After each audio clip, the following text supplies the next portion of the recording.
Hello and welcome to the latest video and podcast from Fantasy Football Scout as we look ahead to Fantasy Premier League Game Week 16. It's team reveal time and Chelsea players are on my mind. What we'll do today is we'll have a look at the fixtures and why I'm interested in Chelsea players. Then we'll look at the best defenders and attackers from that London side. I'll also reveal my bust team and also how Wednesday night's injury to Mbomo from Brentford may influence my decisions. So as I'm recording this on Thursday AM, at the moment we don't have a concrete update on his injury, but it didn't look good. He hobbled off the pitch, basically. And luckily he got me a penalty. And for, I say me, a lot of engaged managers own him, so it's nothing special, really. By the way, do press that like button and do remember to subscribe. And also, it's worth noting that at Fantasy Football Scout, we've got a nice offer going on, 7-day free trial.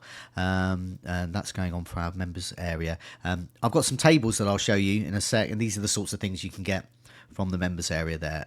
There's also offers there. fantasyfootballscout.co.uk. Have a look at the site and have a look there. Okay, let's move on to the fixtures. And this is why I'm interested in Chelsea. So this is the next 6 fixtures, and Chelsea are top of our fixture ticket when sorted by difficulty. Chelsea have Everton away up next, then Sheffield United. Remains to be seen whether Chris Wilder can improve them dramatically. There was some improvement last night against Liverpool, but yeah, we'll see. Then they got Wolves away. That's actually quite tricky. Wolves are in good form. Crystal Palace at home. That could be good. Luton away. Luton also tricky to travel to, but I anticipate Chelsea to do well in that. And then Fulham, Gameweek 21. Fulham also doing well. So many of the fans of those teams will argue that they're in fact tougher fixtures, but I do think they're quite good fixtures certainly from an attacking point of view. And I think we could get some clean sheets as well there. Other fixtures of note when I look at my team and when you look at your team, Brighton actually have a really good run of fixtures. They've got Burnley up next, but then Arsenal, that's tricky away. Although they have done well against Arsenal recently. And then they got Crystal Palace, that's a derby. So who knows what happened there. Probably Wolf Zaha will get signed and they'll win 1-0. Tottenham in Game Week 19, then West Ham and Wolves. So it's an okay run. The Tottenham game a bit tricky, but they should score in that. Wolves, Burnley also got great fixtures. Meanwhile, Crystal Palace have the worst run. Liverpool, Man City. So I've got Anderson in my team. Many of you will have Gahey or perhaps Edouard, for example. So you might want to be moving them on because they've got Liverpool, Man City, Brighton, Chelsea, Brentford and Arsenal. It's a pretty tough run. Man City are quite low down here, because, they've got Newcastle in Game Week 21. They blank in Game Week 18. They could double. We don't know about that yet. That could be as early as Game Week 20. But they do face Luton, Everton and Sheffield United. It's a really good, nice little run of fixtures. So even though they're far down on this ticker here, Man City, although they got beat against Villa, they have some favourable fixtures when they don't blank, and obviously when they're not facing Newcastle. Meanwhile, Tottenham, they've got Newcastle up next, but they also have Nottingham Forest, Everton, Brighton, Bournemouth, and then Manchester United. So it's an okay run of fixtures, really. And meanwhile, Arsenal as well, sort of mid-table in the difficulty over the next 6. They've got Aston Villa up next, who dismantled Man City. So Arteta will be looking at that, and I anticipate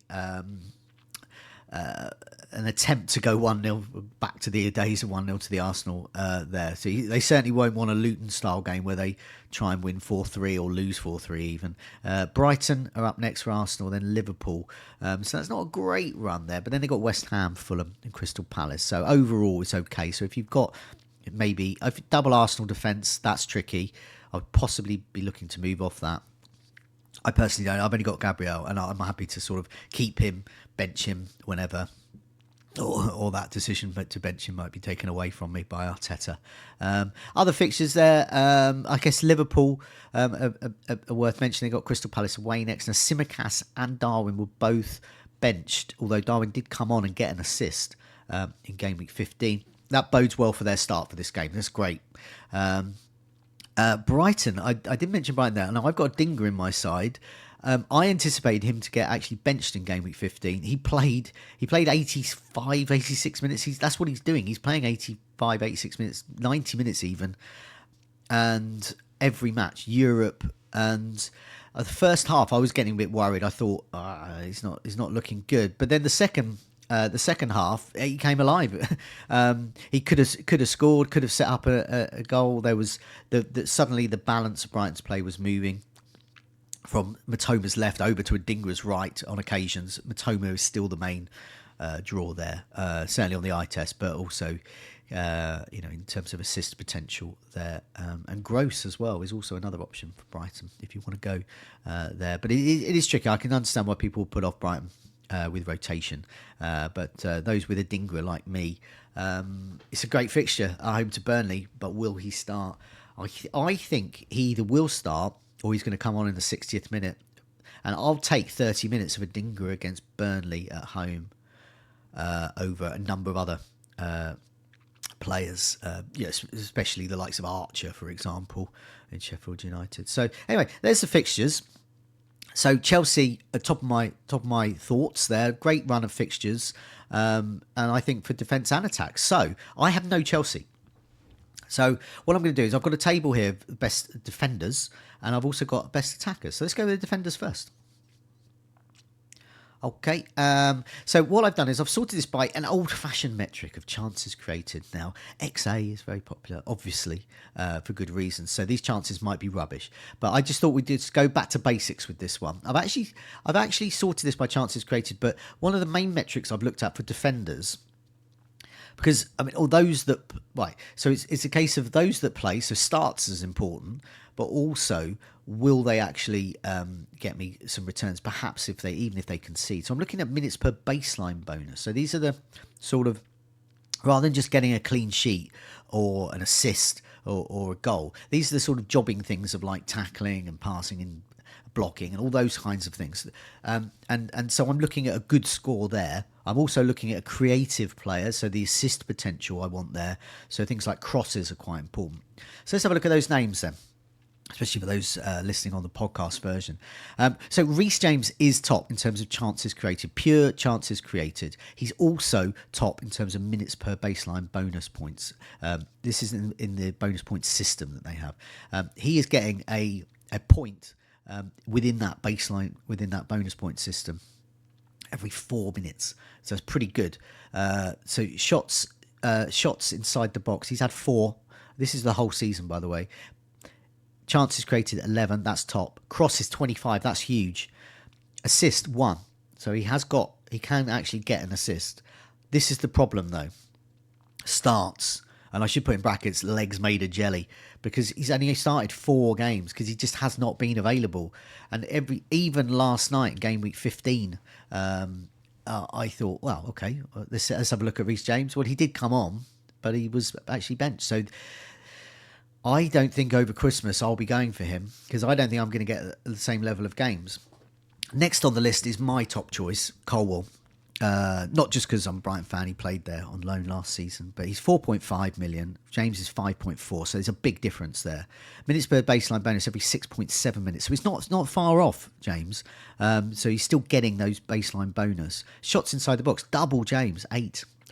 He has played considerably more games though. Starts 13, and this is the bit I like. He's only been dropped twice, and I think one was, I can't remember, but I don't think he was literally dropped. I think it could have been either a slight rest, or it could have been an injury. I can't. It escapes me. We're up to game week 16 coming up to. So, but nevertheless, 13 starts bodes very well. Chances created 5. He's had 10 crosses. He scored and assisted. And I think the management there, they really like him. De Zerbi at Brighton really liked him. I guess, I don't know, I never met him, but I guess he must be just a really great person to have working for you, because the management really like him. He seems to do all the right things there. So he is my top choice. if I was going to make a defender move this week. Cucurella's next in this list in terms of chances created. He's created 5, started 7, so there's the problem there. Minutes per baseline bonus, 8.1, so not as good as Colwell. James, okay though. Shots inside the box, 3, crosses 5. He's just not on my radar here when you compare him with Colwell. Thiago Silva is interesting though. And if I am pretty dull as a manager. He's 5 million. Minutes per baseline bonus every 5.5 minutes, so just behind James and better than Colwell. That's good. And you can see why he's central there. But I think he's 39 now. But then this surprised me, 15 starts. So he's starting all the games. Makes me think he could be the best bet if you just want someone who's going to play and possibly get you bonus points if they get a clean sheet. He's had 6 shots inside the box, so it's not too shabby for a 39-year-old. 4 chances created as well. He has actually scored. He's only had 1 cross though, so that's the measure of him. He's the guy that might get you occasional goal. I don't mind him as an option. I think he's okay. Badashila is back from injury, but could be benched. Starts just 2 injury there, but there's a lot of competition at centre-backs. Cucurella can play there. Colwell can play there. Colwell is favoured as left-back at the moment, but also Cucurella can play there. Chilwell is still out, which makes me prefer Colwell over Christmas. And Badashila is competing for places as a centre-back as well. Tizazi at 5 million minutes per baseline bonus every 7 minutes. Badashila's every 6 minutes, by the way. Shots inside the box, 7. Okay, this is good. And he has scored. And he has started 13.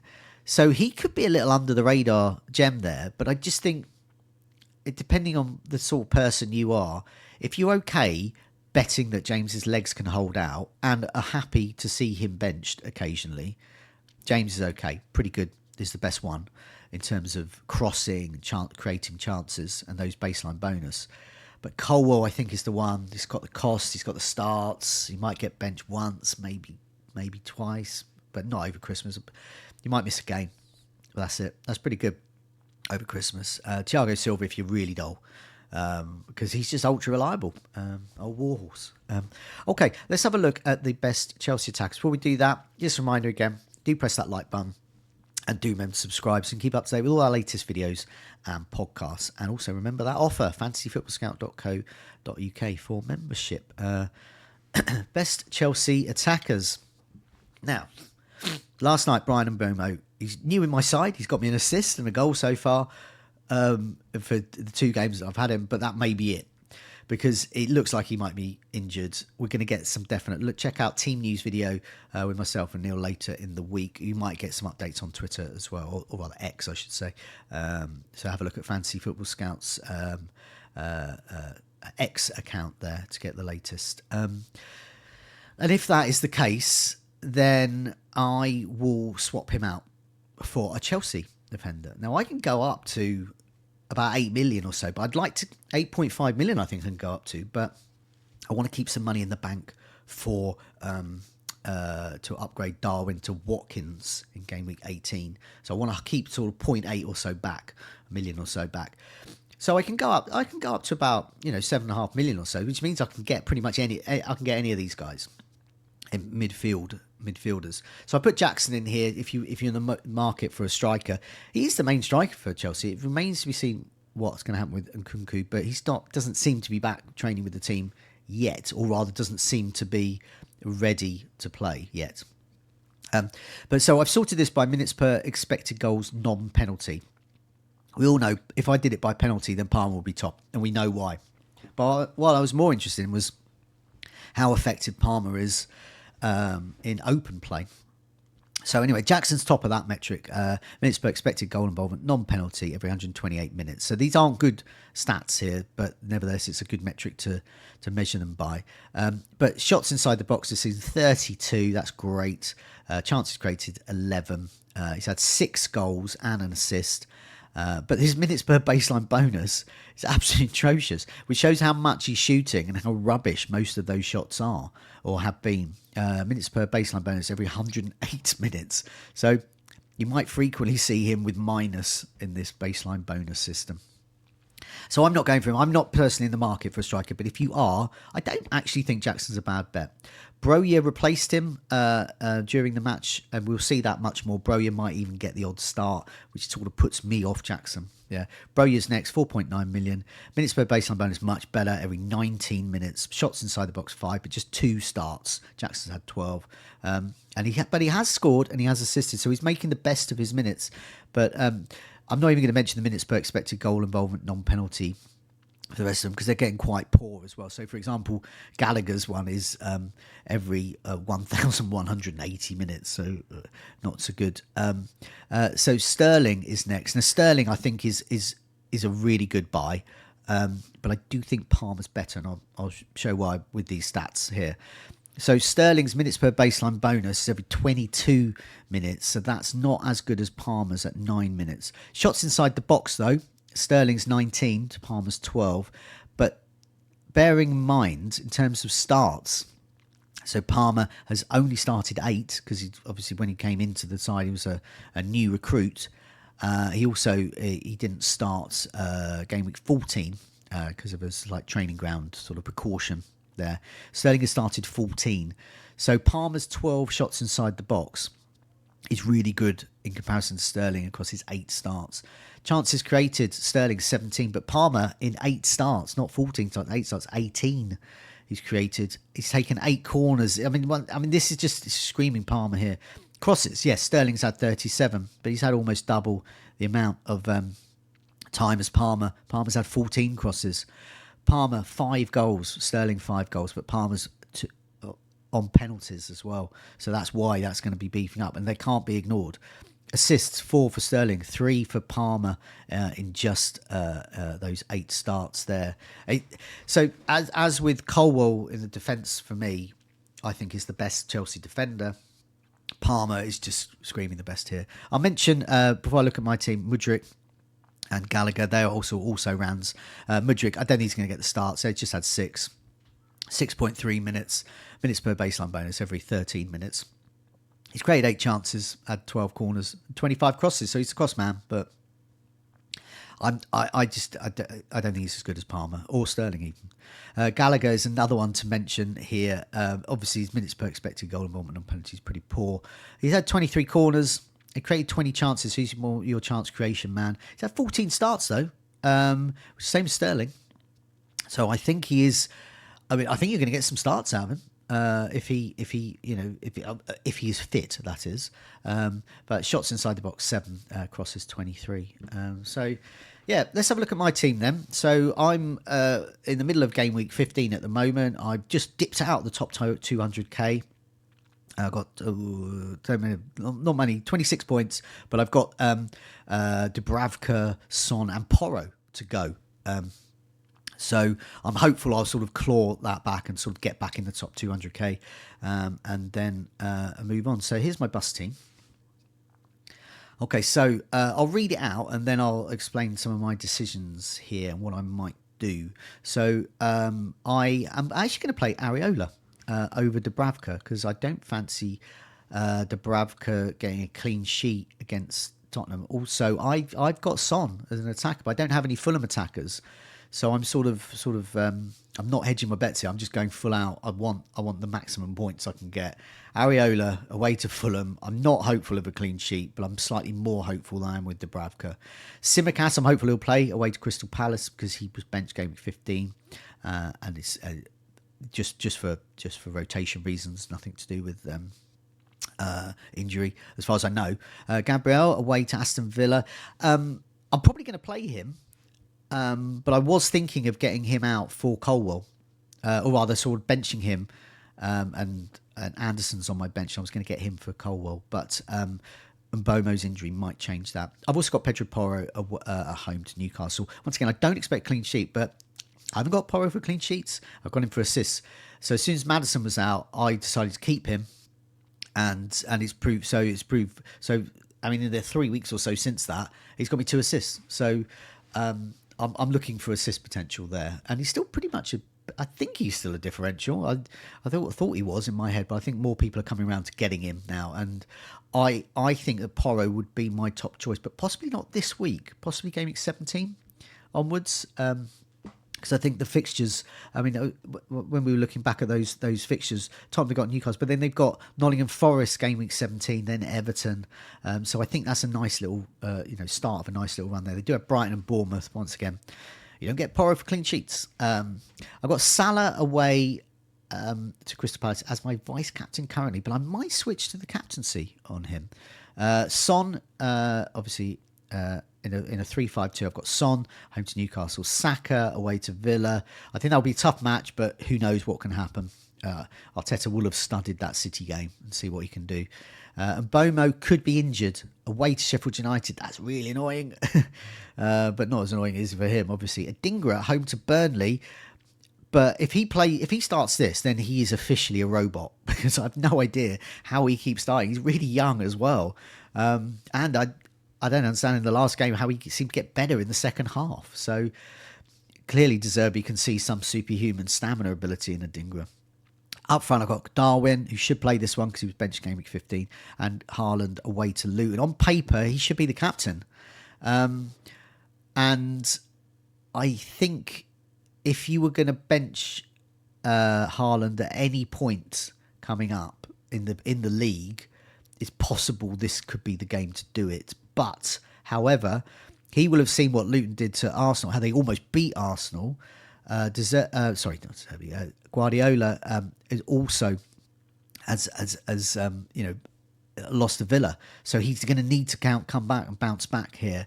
And I think he's got to have his best striker there. So I think Haaland away to Luton. I think they have to come back on that one. And judging by that Arsenal game with Luton, I think there's going to be goals.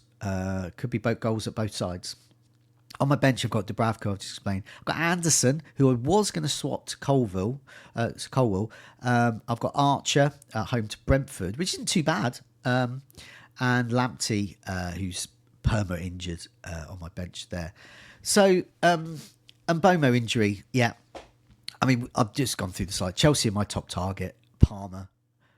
I mean, this is what a lot of content creators, a lot of people on X, a lot of chat will be about. This will be the move, I think, if Mbomo's definitely confirmed out. Then Mbomo to Palmer. That makes sense if you don't already have Palmer. If you do have Palmer, I think maybe Gordon, if you don't have him. I actually really like Matoma, but that's my Brighton bias there. So, I mean, it is tempting. I am tempted to get Matoma. He's on my list, my shortlist, but I think Palmer's the sensible one. It frees up even more money. It could even free up so much money. Well, it certainly frees up money for me to upgrade Adingra, perhaps to Gordon, game week 17, when Newcastle have Fulham at home. So that's the sort of a vague plan I've got there. But yeah, so I hope that's given lots of people food for thought. A lot of my players, because we're entering that sort of very templated time of the season, a lot of my players will be similar to your players as well. So it might give you some ideas there. Bomo injured. He's going to move to Palmer. If not, Anderson out for Colwell, and Anderson I'll play, and I'll bench Gabriel, and that'll be it. And long term, looking at those fixtures, I need a bit more Chelsea. So Colwell was still on my mind there. So if I get Palmer in from Bomo, at some point I want to get Colwell in, possibly for Lamptey. That will give me another option. Game week 18 when I'm going to have to bench Haaland, but obviously Mbomo out to Palmer saves a bit of a headache there, because Mbomo misses game week 18 because City and Brentford game is postponed. So I think those there, and Gordon is another player. I think he's going to constantly annoy me if I don't own him, but obviously I think when I get him in, that could be the end there. But hopefully not. Thanks for listening. Thanks for watching. Good luck with your game week. Remember to press the like button. Remember to subscribe as well. Keep up to date with everything. And remember to have a look at fantasyfootballscout.co.uk for those members offers as well. Thanks a lot for your time. Take care. See you soon.